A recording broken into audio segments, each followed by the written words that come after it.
Ustadz, amalan apa yang bisa saya lakukan untuk orang tua yang sudah meninggal tetapi berbeda agama?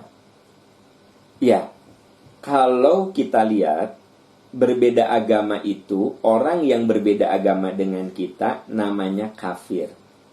Ya, namanya kafir. Orang yang di luar Islam namanya kafir. Walaupun ada yang pernah menyarankan jangan bilang kafir, bilang aja non-muslim. Saya katakan kafir menurut perspektif Al-Quran. Qul ya ayyuhal kafirun. Katakan kepada orang kafir. Siapa orang kafir itu? Orang yang tidak beragama Islam. Itu namanya kafir. Gitu. Ya.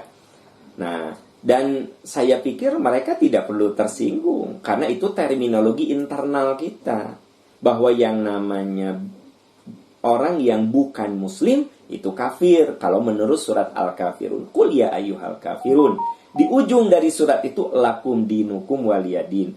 Untukmu agamamu, untukku agamaku. Berarti orang yang di luar Islam kafir. Udah. Simple. Ya.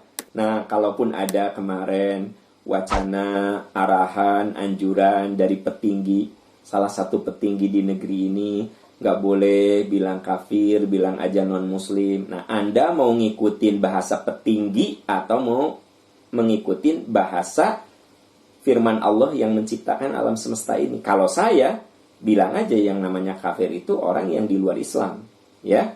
Nah, kita mengatakan begitu bukan menghinakan, ini terminologi internal. Seperti halnya orang lain menyebut kita ini domba-domba tersesat. Kalau saya dikatakan oleh orang lain yang tidak seagama dengan saya disebut dengan domba tersesat, ya saya tidak tersinggung. Kenapa? Karena itu terminologi internal, gitu loh. Ya, nah oke. Nah, kan Anda bertanya, adakah cara saya berbakti kepada yang beda agama? Ya, saya perlu bedakan dulu. Beda agama itu masuk kategori mana? Pertama, yang namanya beda agama itu kafir. Nah, kafir itu ada dua. Ada kafir ahli kitab, ada kafir musyrik. Kafir ahli kitab adalah Yahudi, Nasoro. Pokoknya yang mengimani Injil, yang mengimani Taurat, yang mengimani Zabur, ya, yang mengimani kitab-kitab sebelum Al-Quran, itu disebut dengan ahli kitab. Simpelnya, Yahudi dan Nasoro yang meyakini Injil, meyakini Taurat, Zabur, itu namanya kafir ahli kitab. Ya. Nah, di dalam Al-Maidah ayat 5 diungkap bahwa kafir ahli kitab itu berbeda statusnya dengan kafir yang lainnya. Karena ada kafir yang lainnya, yaitu kafir musyrik. Kafir musyrik itu orang yang tidak mengimani Injil, tidak mengimani Taurat, tidak mengimani Quran. Berarti kalau dalam konteks Indonesia, ya, kafir ahli kitab yang beragama Yahudi dan Nasoro. Kafir musyrik yang beragama Hindu, Buddha, Konghucu, dan lain sebagainya. Itu kafir musyrik. Nah, coba Anda lihat, ya, ini untuk meyakinkan saja. Anda lihat At-Taubah, coba, ya, surat ke 9, surat ke-9, ayat 113. Ayat 113. Oke, coba cek, ya. Anda yang di rumah bisa cek, biar benar-benar yakin gitu, ya. Oke, di situ dikatakan, a'udzubillahi minasyaitonirrajim. Maka nalin nabiyyi walladzina amanu ayyastaghfiru lil musyrikina walau kanu uli qurba min ba'di ma tabayyana lahum annahum ashabul jahim. Tidak layak, tidak pantas, tidak boleh bagi seorang nabi dan orang-orang beriman memohonkan ampunan bagi musyrikin. Nah, ini kafir musyrik, ya. Sahabat-sahabat sekalian, coba Anda lihat di surat Al-Bayyinah lam yakunil ladzina amanu min ahlil kitabi wal musyrikina munfakina hatta ta'tiyahumul bayyinah. Surat Al-Bayyinah ayat 1 itu menceritakan kafir itu ada dua. Ada kafir ahli kitab dan ada kafir musyrik. Kafir ahli kitab dan kafir musyrik ini beda status. Coba teman-teman lihat, yang dilarang, kita dilarang mendoakan orang tua kita yang kafir musyrik. Lihat ayatnya. Maka nalin nabi, tidak layak, tidak boleh seorang nabi wallazina amanu, dan orang-orang yang beriman ayyastaghfiru, untuk memohonkan ampunan lil musyrikin, bagi kafir musyrik. Ya, walau kanu uli qurba, sekalipun dia itu orang yang dekat dengan kamu dalam kekerabatan. Sekalipun itu ayahmu, kakekmu, nenekmu, anakmu, walau kanu uli kurba, sekalipun dia itu orang yang dekat secara kekerabatan, kalau dia kafir musyrik, maka tidak boleh memohonkan ampunan kalau dia sudah meninggal.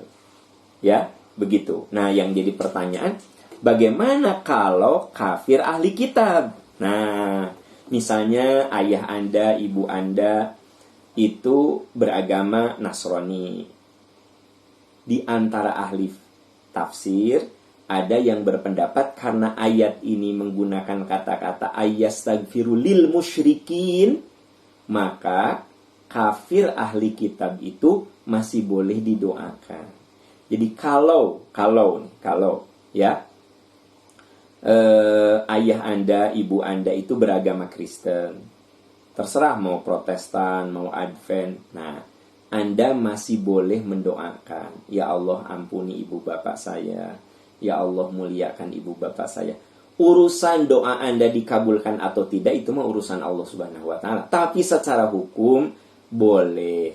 Yang tidak boleh apabila kafirnya itu kafir musyrik. Misalnya ayah Anda, ibu Anda beragama Hindu, Buddha, Konghucu, pokoknya bukan Nasrani dan Yahudi, ya, maka itu tidak boleh. Kalau kita lihat teks ayat surat At-Taubah ayat 113. Kemudian saudara-saudaraku sekalian, memang kafir ahli kitab ini ya ada agak berbeda hukumnya dengan kafir musyrik. Saya tadi sudah tunjukkan pada Anda, coba lihat surat Al-Maidah ayat 5. Al-Maidah ayat 5. Di situ ada kata-kata al-yauma uhilla lakumut thayyibat. Pada hari ini dihalalkan yang baik-baik untukmu. Wa ta'amul ladzina utul kitaba halal lakum. Makanan ahli kitab halal untukmu. Nah, yang dimaksud dengan makanan di sini adalah sembelihan. Jadi yang dimaksud dengan makanan di sini sembelihan. Jadi kalau ahli kitab menyembelih sapi, menyembelih kambing, menyembelih ayam, kan dia tidak menggunakan nama Allah dengan tidak menggunakan Bismillahirrahmanirrahim. Ayatnya mengatakan halal untuk kamu. Begitu. Halal. Ini ayatnya kok. Ya. Nah, wal muhsanatu minal mu'minati wal muhsanatu minal ladzina utul kitaba min qablikum idza ataitumuhunna ujurahunna muhsinina ghairu musafihina wala muttahidi akhdan. Nah, wanita ahli kitab masih boleh dinikahi oleh laki-laki muslim. Wanita ahli kitab masih boleh. Tapi wanita musyrik, nah, ya, tidak boleh. Jadi laki-laki masih boleh menikah dengan umat Kristiani, ya. Boleh, masih boleh. Laki-laki muslim menikah dengan perempuan Kristen. Yahudi, Nasoro masih boleh menurut surat Al-Maidah ayat 5 ini, ya kan gitu. Teksnya kan seperti itu. Nah, tetapi laki-laki muslim tidak boleh menikah dengan kafir musyrik. Ya. Misalnya kita nih laki-laki nggak boleh nikah dengan wanita yang beragama Hindu, beragama Buddha, beragama Konghucu. Dia kudu masuk Islam dulu, baru kita boleh menikah. Kenapa? Karena mereka kategorinya wanita kafir musyrik. Kalau yang beragama Kristen dan Yahudi itu namanya kafir ahli kitab. Nah, di ayat ini surat Al-Maidah ayat 5 jelas-jelas kita masih boleh bapak-bapak menikah dengan kafir ahli kitab, begitu loh. Nah, jadi balik ke pertanyaan Anda, karena ini kan saya kudu jelaskan itu secara konseptual, teman-teman sekalian. Konsepnya apa? Ada kafir ahli kitab, ada kafir musyrik. Anda lihat Al-Bayyinah ayat 1, ya. Ayat 1. Silahkan Al-Bayyinah ayat 1 ada, itu kan ayatnya sedikit. Coba baca surat Al-Bayyinah seluruhnya saja. Kelihatan di situ ada kafir musyrik, ada kafir ahli kitab. Kita dilarang mendoakan non-muslim yang kategorinya kafir musyrik, merujuk ke surat At-Taubah 113. Jelas ada kata-kata lil musyrikin, ayyastaghfiru lil musyrikin, bagi kafir musyrik, ya. Tapi untuk kafir ahli kitab tidak ada larangan. Kalau tidak ada larangan, maka sesuatu yang tidak ada larangan berarti diperbolehkan, ya kan? Gitu. Kemudian laki-laki muslim masih boleh menikah dengan kafir ahli kitab. Masih boleh menikah dengan kafir ahli kitab. Tetapi tidak boleh menikah laki-laki muslim dengan kafir musyrik. Nah gitu, ya. Jelas ya? Oke. Coba Anda lihat di Al-Baqarah 221. Al-Baqarah 221. Di situ jelas ada kata-kata wala tankihul musyrikati hatta yu'minna. Jangan kamu menikahi wanita-wanita musyrik, kafir musyrik, Hindu, Buddha, Konghucu, itu nggak boleh sampai dia beriman. Tetapi kafir ahli kitab, wanita kafir ahli kitab masih boleh kita nikahi. Lihat Al-Maidah ayat 5 gitu. Ya, kafir musyrik tidak boleh kita doakan kalau dia sudah meninggal. Lihat At-Taubah 113. Begitu. Tetapi kafir ahli kitab masih boleh kita doakan, karena yang disebut di dalam At-Taubah ayat 116 adalah kafir musyrik. Gitu. Wallahu a'lam bissawab. Semoga Allah membimbing kita. Ya tentu saja kalau di antara sahabat-sahabat ada yang tidak sependapat, tidak apa-apa, kan saya sudah sebutkan dalil-dalilnya, logika hukumnya, bahwa kemudian ada perspektif yang berbeda. Ya yang namanya dunia ilmiah itu kan adalah tinjauan yang berbeda gitu.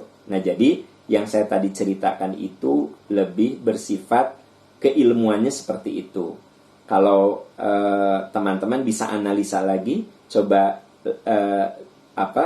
tonton lagi dari awal supaya nanti lebih jelas dicerna lebih baik gitu. Ya, wallahu a'lam bishawab.